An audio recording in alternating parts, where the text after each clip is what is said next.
Assalamualaikum students. Hope so all of you are fine and doing very well in your life. अच्छा भाई बच्चों, मेरा नाम miss लैबा है, ठीक है। मैं जो अभी आप लोगों को समझाने जा रही हूँ, मैं आपको सेकेंड ईयर बायोलॉजी के ना कुछ MCQs करवाऊँगी मॉडल पेपर से। और हम लोग MCQs इस तरह से सॉल्व करेंगे कि हमारे पास एक MCQ से 3 से 4 MCQs सॉल्व हो जाए, ठीक है। तो look at the MCQ number 1। आपका MCQ नंबर 1 है, which one of the following is functional unit of excretory organ in vertebrates. सबसे पहले वर्टिब्रेट्स कौन होते हैं? वो जिनके पास बैकबोन मौजूद होती है, ठीक है। राइटिंग में नहीं जाएगा, लिखने में बड़ा मसला होता है। अच्छा, एक्सक्रीटरी ऑर्गन ऐसा ऑर्गन जो वेस्ट प्रोडक्ट को एक्सक्रीट करे। फंक्शनल यूनिट यानी ऐसा यूनिट जो इसका कोई फंक्शन हो। हमारे पास इन्होंने दिया हुआ है कि एक्सक्रीटरी ऑर्गन वर्टिब्रेट्स यानी कि क्या कहते हैं, जो जिनके पास रीढ़ की हड्डी मौजूद होती है उनका एक्सक्रीटरी ऑर्गन क्या है। बेटा ये बताएं कि नेफ्रॉन एक्सक्रीटरी ऑर्गन है? नहीं। नेफ्रॉन मैं न्यूरॉन को कही थी, सॉरी। नेफ्रॉन जो है वो हमारे पास किडनी में पाया जाता है, ठीक है।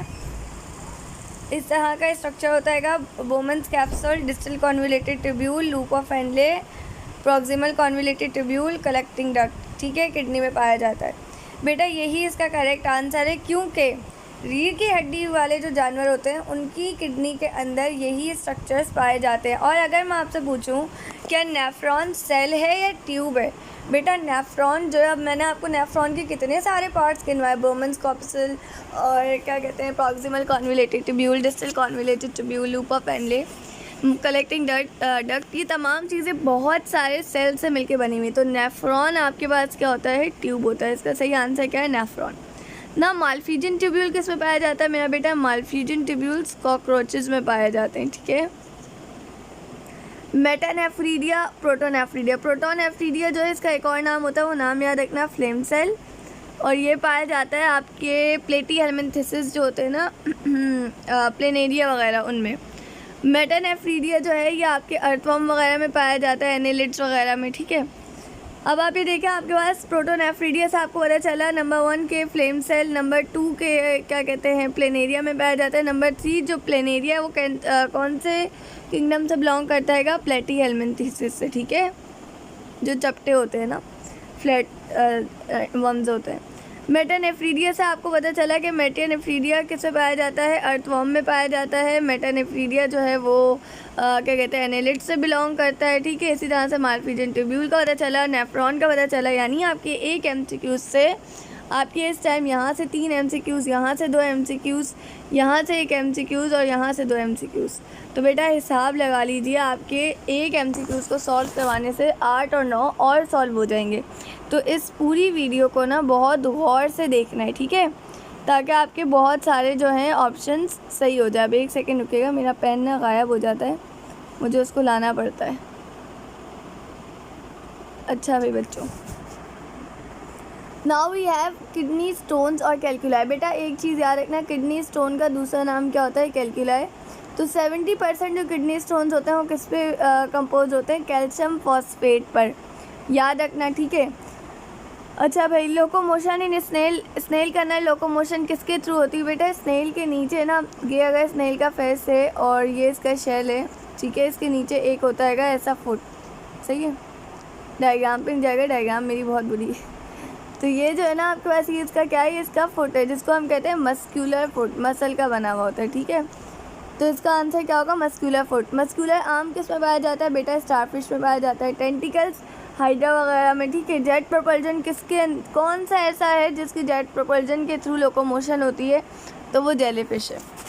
अच्छा भाई, स्मूथ मसल्स, MCQ नंबर 4 देखें। स्मूथ मसल जो है ये इनवॉलेंट्री मसल्स होते हैं, यानी ऐसे मसल्स होते हैं जो हमारे कंट्रोल में नहीं होते, और ये पाए जाते हैं बेटा ऐसे ऑर्गन्स के अंदर जिनकी हॉलो कैविटी हो, ठीक है, या आप ये कह लो कि इंटरनल ऑर्गन्स के अंदर पाए जाते हैं, या हम ये भी कह सकते हैं कि हॉलो स्ट्रक्चर्स में पाए जाते हैं, ठीक है।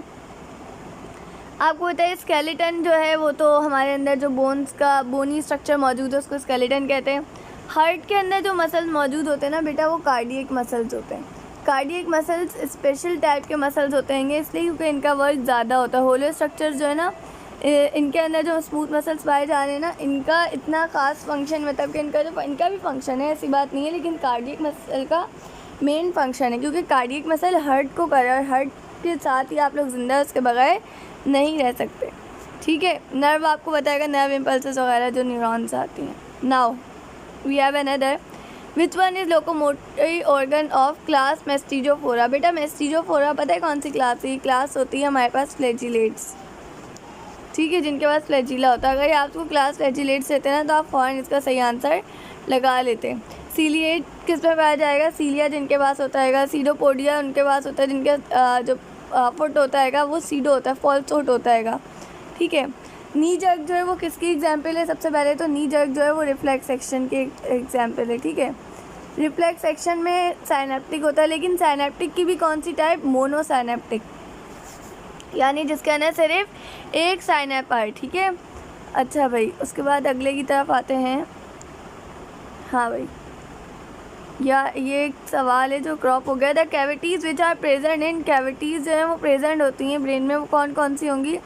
आर्ट्रियम, साइ, वेंट्रिकल्स, ऑरिकल्स। बेटा याद रखना, ब्रेन के अंदर जो मौजूद होती है ना वो वेंट्रिकल्स भी होती हैं। वेंट्रिकल सिर्फ हार्ट में नहीं पाया जाता है, वेंट्रिकल ब्रेन में भी पाया जाता है, जिसको हम लोग क्या कहते हैं? सेरिब्रोस्पाइनल फ्लूइड कहते हैं, ठीक है। अब देखो, ग्लूकागोन, एडीएच, ऑक्सीटॉक्सिन जो है कौन सी कहाँ किससे बिलोंग करते हैं, यानी आपसे क्लास पूछ रहे हैं।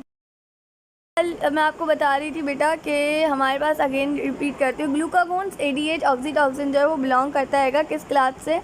बेटा इन्होंने आपसे ना ये नहीं पूछा कि कहाँ से सिक्रीट हो रहा है, कह रहे हैं किससे बिलोंग कर रहा है, तो इसका आंसर होगा पेप्टाइड हार्मोन्स।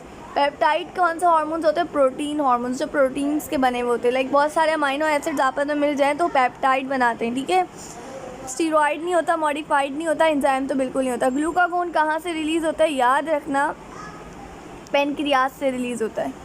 एडीएच और ऑक्सीटॉक्सिन जो है वो कहाँ से रिलीज़ होता है? ये रिलीज़ होता है आपके पास क्या कहते हैं बेटा? पिट्यूटरी ग्लैंड से। एडीएच का फुल फॉर्म क्या होता है? Anti diuretic hormone.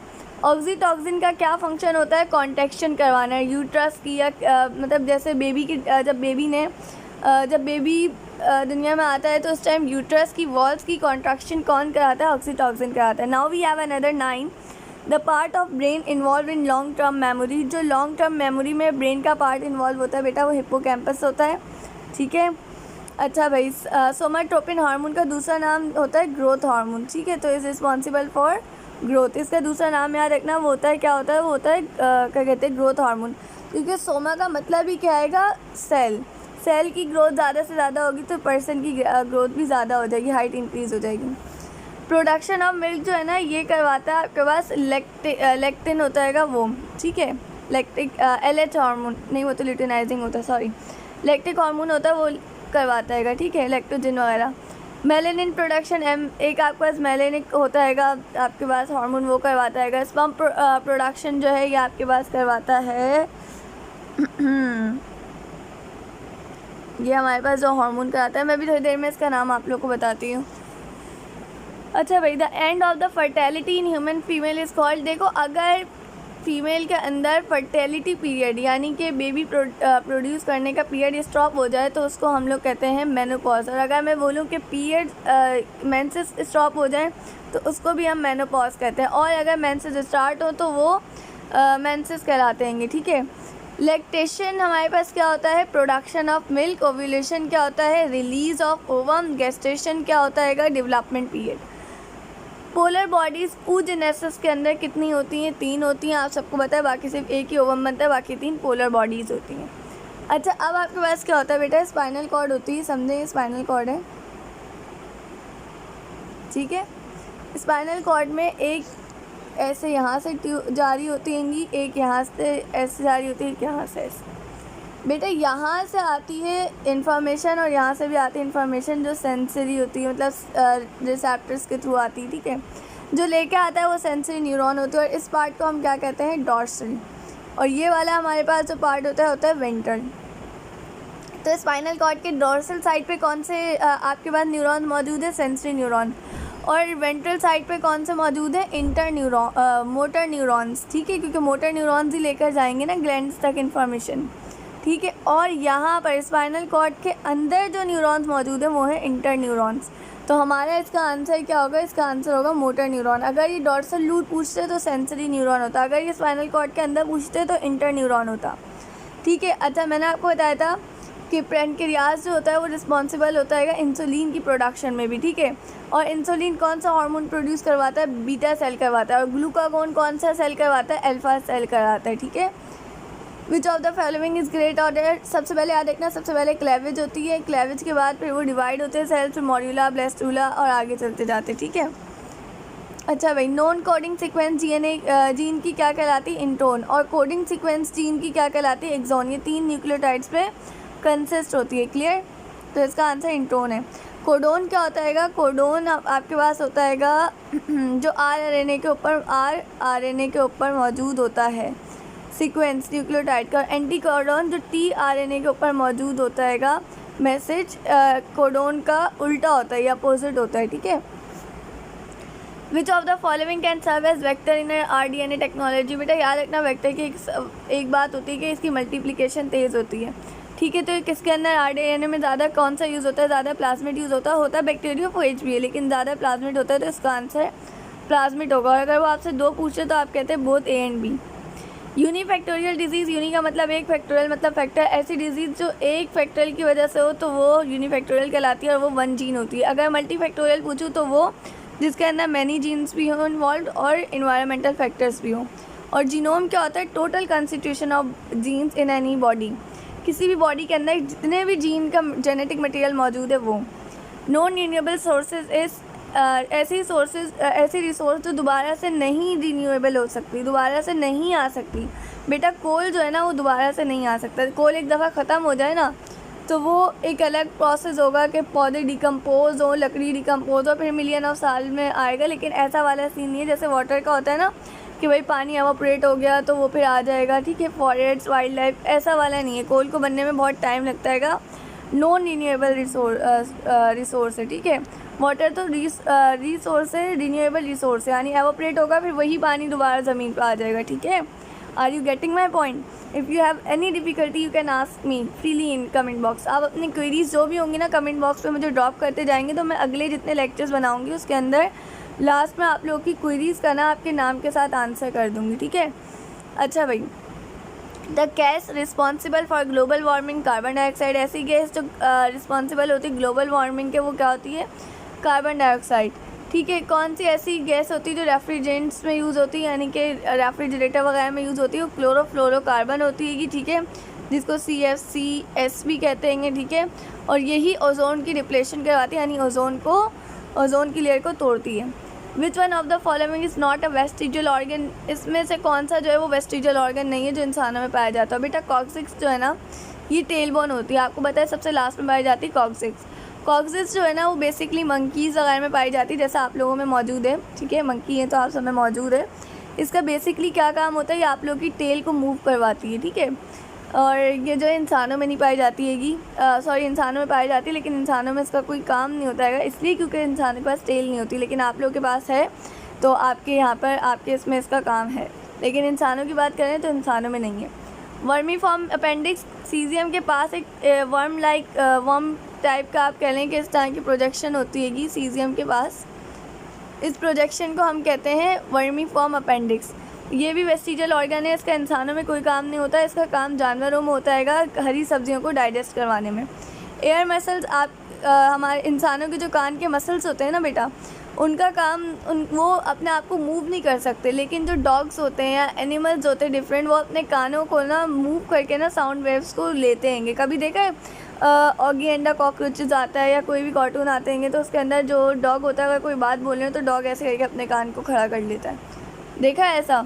देखा होगा अगर कार्टून देखे हो तो। एयर मसल्स का हमें कोई काम नहीं, ना वर्मीफॉर्म अपेंडिक्स का है, ना एयर मसल्स का है, ना कॉक्सिक्स का। तो ये तीनों क्या है? Vestigial organ. लेकिन आईलिड्स का काम है। आईलिड्स क्या करती है? आईलिड्स आपकी आई को प्रोटेक्ट करती हैगी, तो इसका आंसर क्या होगा? Vestigial organ.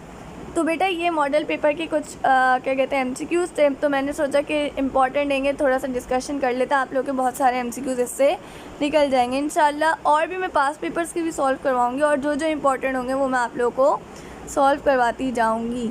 If you have any question, any query, any problem, you can ask me freely any time, ठीक है। कमेंट बॉक्स में अपना क्वेश्चन ड्रॉप करें, मैं इंशाल्लाह नेक्स्ट वीडियो के अंदर उसका आंसर कर दूँगी।